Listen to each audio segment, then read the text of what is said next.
Hi, my name is Hasani Campbell. I'm 19 years old and I'm a student at Douglas College. I start this video by introducing myself because before you get to know my human geography story, it's only right that you get to know me. I've lived in 3 countries, and in each of these countries I've impacted and they've impacted me. How, you may ask? Well, that's a great question. The theme I've chosen for today is nature. Overall, humans have not done a great job in preserving our environment. For the benefit of innovation, our most lucrative and developed industries like transportation or industrial agriculture are worsening the health of our earth. While I'm just 19 and haven't had many opportunities to knowingly make an impact, everything we do on this planet is interdependent, so I'm not exempt from the negative impact of nature. The first place I want to discuss is Jamaica, the country where I was born and for the most part raised. It's a peripheral region in the Caribbean that relies on semi-peripheral and core regions for goods. This means that it imports far more than it exports. When I dive a bit deeper, it means that I was heavily involved in the transportation industry. My phone, household appliances, ingredients for food, even the clothes and shoes I wore. All those things were either brought in ship or by plane because it's unlikely they were made locally. To fulfill my consumer needs, these modes of transportation released tons of greenhouse gases that contributed to climate change.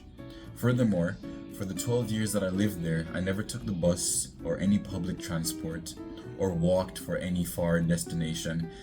My primary mode of transport was a personal vehicle, again releasing harmful gases like CO2 into the atmosphere. But my impact wasn't always bad. My mom and I had a few acres of land that we planted fruits, vegetables, and ground provision. So sometimes we would sell our harvest, and what was left we had for ourselves.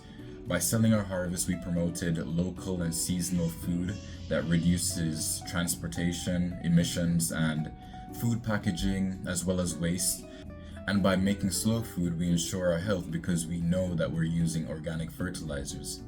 With being involved in this process, we had reduced our ecological footprint, making our livelihoods more sustainable by using resources that the planet can renew. Our farm is also an example of how nature impacted us. It's very common in Jamaica for people to have personal farms. Along with this, Jamaica is filled with greenery. This means that Jamaica's environment made me healthier as the food was good as well as the air quality.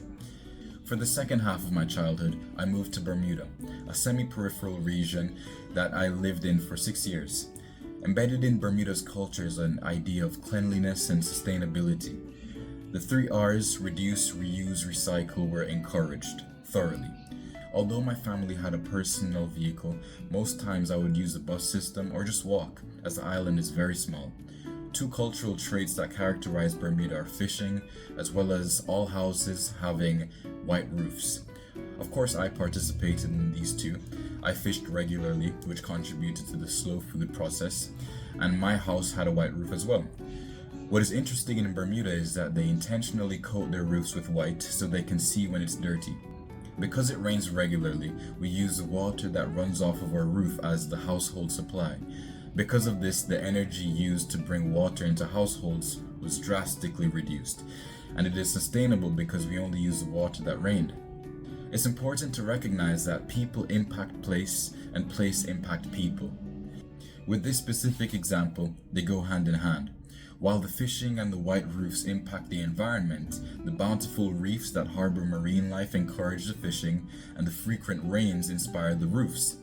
Overall, in Bermuda, nature's impact on me and mine on it has been positive.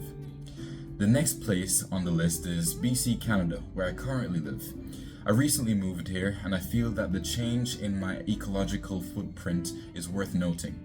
I only take the public transportation, which is a SkyTrain or bus.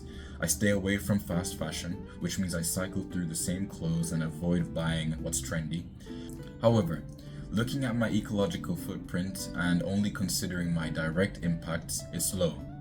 But broadening the scope and seeing indirect factors as well, my footprint may rise.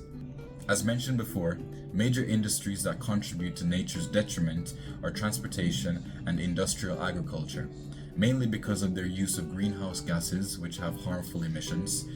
Where I falter in my ecological footprint is grocery shopping and fast foods. Every week I buy groceries and I don't check whether the product was locally sourced or sustainably produced.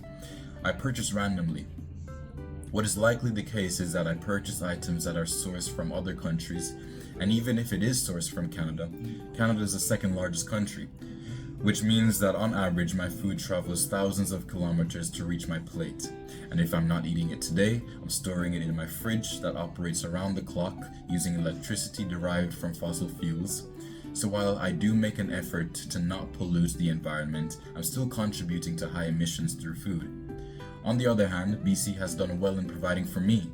There's clean air, which encourages me to walk more, which in turn enhances my health, and it is also beautiful, which increases my life satisfaction. Alright, and that about captures the last 19 years of my life. Each place I've visited, I'm sucked into this process of influencing nature and nature influencing me. While reviewing my life, I've realized that whether or not I want to, once I'm surviving in a space, I'm in some way, shape, or form impacting nature, and nature is impacting me.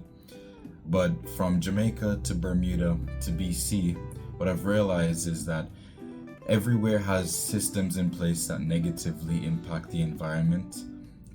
It takes conscious effort to live sustainably, but it's worthwhile.